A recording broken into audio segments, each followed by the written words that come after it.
ಬ್ರಿಟಿಷರ ವಿರುದ್ಧ ದಂಡಿ ಯಾತ್ರೆಯನ್ನ ಗಾಂಧೀಜಿಯವರು ಮಾಡಿದರು. ಬ್ರಿಟಿಷ್ನವರು ಸಹ ತಡಿಲಿಲ್ಲ. ಚಂದ್ರಶೇಖರ್ ಅವರು 1983ರಲ್ಲಿ ಕನ್ಯಾಕುಮಾರಿಯಿಂದ ದೆಹಲಿಯವರೆಗೂ, ಆಗ ಇಂದಿರಾಜಿಯವರು ಈ ದೇಶದ ಪ್ರಧಾನಮಂತ್ರಿಗಳಾಗಿದ್ದರು, ತಡೀಲಿಲ್ಲ.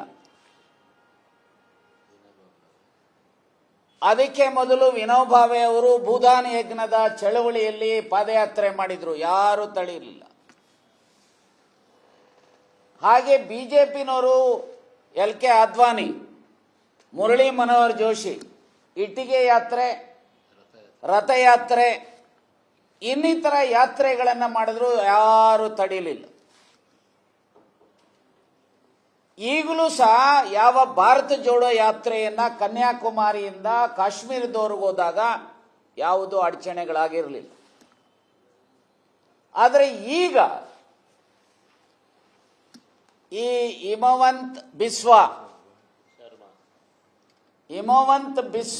ಶರ್ಮಾ ಅಸ್ಸಾಂ ಚೀಫ್ ಮಿನಿಸ್ಟರ್, ಒಂಥರ ಗಿರಾಕಿ ಉಂಡು ಹೋದ ಕೊಂಡು ಹೋದ ಅಂತೇಳಿ ಕಾಂಗ್ರೆಸ್ನಲ್ಲಿ ಎಲ್ಲ ಅನುಭವಿಸಿ ಬಿಜೆಪಿಗೆ ಹೋಗಿ ಮುಖ್ಯಮಂತ್ರಿ ಆಗಿದ್ದ.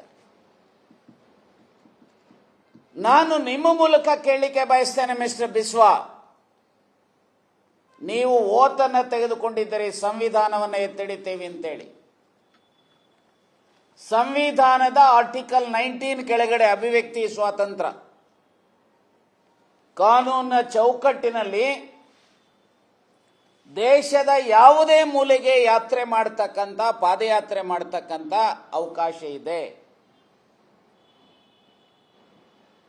ಇವತ್ತು ಜನರ ಪರವಾಗಿ, ಜನರ ಧ್ವನಿಯಾಗಿ ಪಾದಯಾತ್ರೆ, ನ್ಯಾಯಯಾತ್ರೆ, ಭಾರತ ಜೋಡೋ ನ್ಯಾಯಯಾತ್ರೆ, ಜನರಿಗೆ ನ್ಯಾಯ ಕೊಡಿ ಅಂತೇಳಿ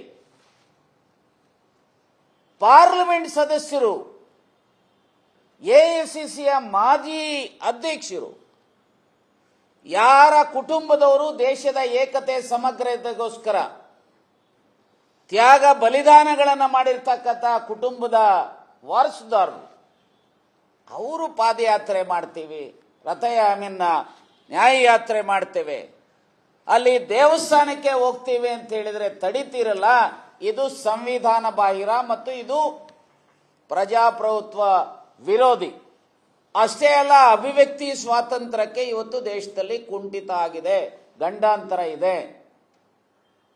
ಏನಾದರೂ ಸಹ ಈ ದೇಶದಲ್ಲಿ ಸಂವಿಧಾನದ ವಿಧಿವಿಧಾನಗಳ ಬಗ್ಗೆ ಬದ್ಧತೆ ಇದ್ರೆ ಪ್ರೆಸಿಡೆಂಟ್ ಆಫ್ ಇಂಡಿಯಾ ಮತ್ತು ಆ ರಾಜ್ಯದ ಗವರ್ನರ್ ಇದನ್ನ ಕಾಗ್ನಿಸೆನ್ಸ್ ಅನ್ನ ತೆಗೆದುಕೊಂಡು ಇದಕ್ಕೆ ಕಾರಣೀಭೂತರಾಗಿರ್ತಕ್ಕಂಥ ಯಾವ ಹಿಮವಂತ್ ಬಿಸ್ವಾ ಶರ್ಮನ ಸರ್ಕಾರ ಇದೆ ಅದನ್ನ ಡಿಸ್ಮಿಸ್ ಇಮಿಡಿಯೇಟ್ ಮಾಡಬೇಕು ಅಂತೇಳಿ ಆಗ್ರಹಿಸ್ತೇವೆ. ಇದೊಂದು ಅನುಕ್ಷಣದ ಸುದ್ದಿಗಳಿಗಾಗಿ ವಿಸ್ತಾರ ನ್ಯೂಸ್ ಯೂಟ್ಯೂಬ್ ಚಾನೆಲ್ ಸಬ್ಸ್ಕ್ರೈಬ್ ಮಾಡಿ.